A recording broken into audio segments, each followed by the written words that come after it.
আমি সুদীপের বক্তব্য মন দিয়ে শুনছিলাম, আমি ভাবছিলাম যে সুদীপ আবার অ্যাস্ট্রোলজার কবে হলো। আমরা তো জানি অ্যাস্ট্রোলজার সব বলতে পারে, পাথর পাথর পড়ানো নিদান দিতে পারে, কিন্তু সুদীপের ভেতরে সেই অ্যাস্ট্রোলজির একটা যে দর্শনও আছে সেটা আমি জানতাম না। আজকে প্রথমে আমি শিওর হলাম। এক নম্বর। দু নম্বর, দেখুন এটা কোন জায়গা থেকে এই জায়গাটা ওই যে বিজয় মিছিলটাকেও সাপোর্ট করলো, তাই আমার মনে হলো। এক। দু নম্বর হচ্ছে, সে তো এটাও প্রশ্ন তুলতে পারে, রাহুল গান্ধী কি করে জানলেন যে বিজেপি 150-র বেশি পাবে না, বা প্রিয়াঙ্কা গান্ধী তার জন্য আমাদের ডেটা আছে, আমরা ডেটাটাকে সামনে রেখে না, ও ডেটা কোনো সামনে রাখতে পারেনি, ও একটা পারসেপশন তৈরি করছে, একটা পারসেপশন তৈরি করতে যাচ্ছে। আসলে দেখুন, কেউ হেরে যাওয়ার পর কেউ তো পরাজয় মিছিল করেছে বলে আমি জানি না, আপনি জানতে পারেন, আপনি অনেক দিনের সাংবাদিক। আসলে বিজেপি আর তৃণমূলের মধ্যে এই বাইনারিটা, তৃণমূল ইচ্ছে করে বিজয় মিছিল করে দিয়েছে। এবার বিজয় মিছিল না করলে কর্মীদের ধরে রাখতে পারবে না, কারণ কর্মীরা বুঝে গেছে ওইখানে বিজেপি বা তৃণমূলের মধ্যে যা সেটিং হয়েছে, যে সেটিংয়ে কে কটা সিট নেবে, দুটো বিজেপি পাবে কি একটা তৃণমূল পাবে, বা একটা তৃণমূল পাবে কি দুটো বিজেপি পাবে, এদের নিজেদের মধ্যে কথা হয়ে গেছে। এখন তৃণমূলকে তিনটেই ছেড়ে দেবে বিজেপি। দেখুন, সেটিং হলে কি লেভেলে সেটিং হয়েছে মমতা বন্দ্যোপাধ্যায়, নরেন্দ্র মোদী, আমি জানি না। আর অনন্ত মহারাজের একটা খুব ভালো স্টেটমেন্ট আছে, শঙ্কুও জানে, শঙ্কু কি উত্তর দেবে শঙ্কু পরে বলবে। অনন্ত মহারাজ বলেছে যে বিজেপি উত্তরবঙ্গের জন্য কিচ্ছু করেনি, উত্তরবঙ্গ ভাগের কথা আমরা বারবার বলেছিলাম, উত্তরবঙ্গকে রাজ্য করার কথা বলেছিলাম, উত্তরবঙ্গ রাজ্যের কথা বলেনি। এক, নারায়ণী সেনার নিয়ে আমরা অনেকবার আন্দোলন করেছি, নারায়ণী সেনার কথা আজকে বিজেপি আমাদেরকে সেই মধ্যে মান্যতা দেয়নি। এবং আমরা এটাও বলেছে যে অনন্ত মহারাজ, যে বিজেপি এই রাজবংশীদের জন্য যা যা প্রতিশ্রুতি দিয়েছিল সেই প্রতিশ্রুতি ওরা মানেনি।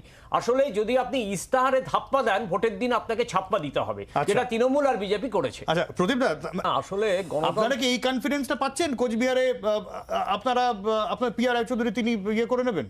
আমরা তো কোথাও বলিনি সুদীপরা বা শঙ্কুদেব পান্ডার মতো ডায়মন্ড হারবারে 5 লাখ ভোটে জিতো, বা সুদীপ যেটা বিজয় মিছিল করেছিল, আমি বলিনি ভাই, তোমার বলার সময় বলিনি, এগুলো করো না। তো এখন কথা হচ্ছে, আমরা তো বহরমপুরও এখনই বিজয় মিছিল বার করতে পারি, আমরা মালদা দক্ষিণে এখনই বিজয় মিছিল বার করতে পারি, আমরা রায়গঞ্জের বুকে এখনই বিজয় মিছিল বার করতে পারি, কিন্তু আমরা করিনি।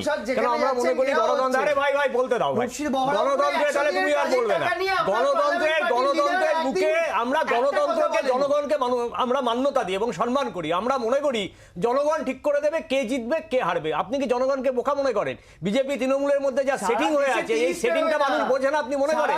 2023 সালে সিউড়িতে অমিত শাহ কি বলেছিলেন? 35টা আসন পাবো। সুকান্ত মজুমদার, শঙ্কুর নেতা, যদিও শঙ্কু বিরোধী সুকান্ত মজুমদার, তিনি বলেছিলেন, তিনি বললেন যে একটা টার্গেট ফিট করা হয়নি। দিলীপ ঘোষ কি বললেন? 25টা আসন পাবো। যত দিন যাবে দেখবেন বিজেপির আসন সংখ্যা কমবে। যখন এই মে মাসে ইলেকশন হবে তো তখন কি বললেন? 0 আসন পাবো। আরে আমরা 200 বেশি। এবার ভারতবর্ষে বিজেপি আর আপনি জেনে রাখুন, যেটা ইঙ্গিত করছে যে দলের নেতাকে হারানোর চোরাগোপ্তা চেষ্টা। শুনুন, সব বিতর্ক বাদ দিলে এটা তো ঘটনা। অনিন্দ্য দাদের এক সময় উত্তরবঙ্গে ফুটল ছিল, এটা অস্বীকার করে লাভ নেই। কংগ্রেসের যথেষ্ট ভালো জায়গা ছিল, একটা আধিপত্য ছিল। সেই আধিপত্যটা তৃণমূলের সাথে সরকার করবার পর 2011-র পর নিজেরাই বিসর্জন দিয়েছে। আজকে যে ওরা বলতে পারছে না, কারণ ওরা এক্সিস্টেন্স নিয়ে চলে গেছে। আর এই তৃণমূল বিজেপি জিতে আবার 5টা চা বাগান বন্ধ হয়ে গেছে এবং তৃণমূল কংগ্রেস তৃণমূল ছেড়ে ওখানে জড়িয়ে যায়, জোট পাট্টা জোটে থাকে না, ওইখানে পেনশন পাই না, কাবিনেট পাই না, কেন আপনি ছাত্রদের ভূমিকা এটা বুঝতে হবে আপনাকে। হিসেব করবে এখানে বিজেপি তৃণমূল জিতে আছে,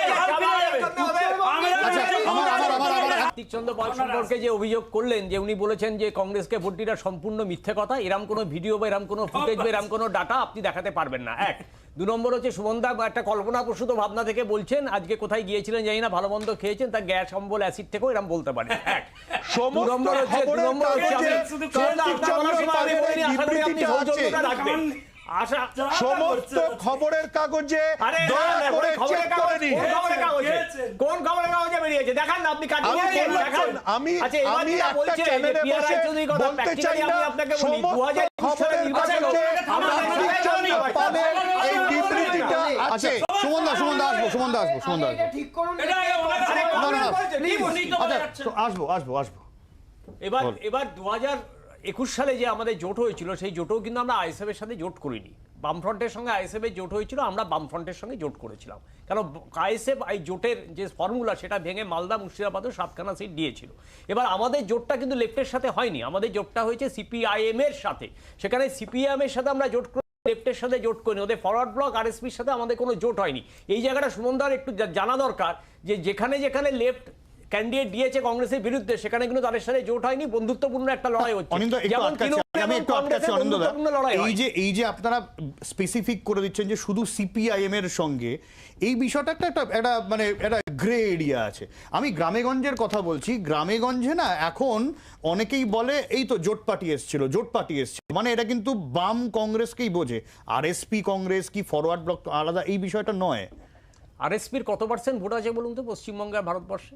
মানে আপনারা একটা গ্রে এরিয়া কোথাও গিয়ে হয়ে গেল। না না, একদমই আমি ওই জন্য কোচবিহারে আমরা কোনো আসন সমঝোতা করি, যেখানে কাস্টাতুরি দেখবে সেখানে মানুষ কাস্টাতুরি দ্বারাতে ভোট দেবে, আর যেখানে মানুষ হাত চিহ্ন দেখবে সেখানে মানুষ হাত চিহ্নে ভোট দেবে। এটা পরিষ্কার তথ্যহীন ভাষায় আমাদের পিসিতেও বলা হয়েছে প্রেস কনফারেন্সে, শুধু কাস্টাতুরি তারা, শুধু কাস্টাতুরি দ্বারাতেই ভোট দেবে। আমার মনে হচ্ছে কোথাও একটু গন্ডগোল।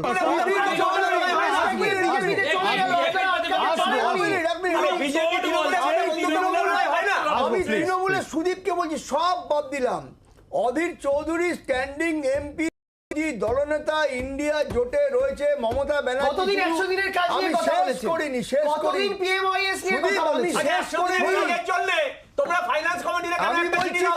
100 দিনের কাজে চুরি করে আরে চুরি আছে,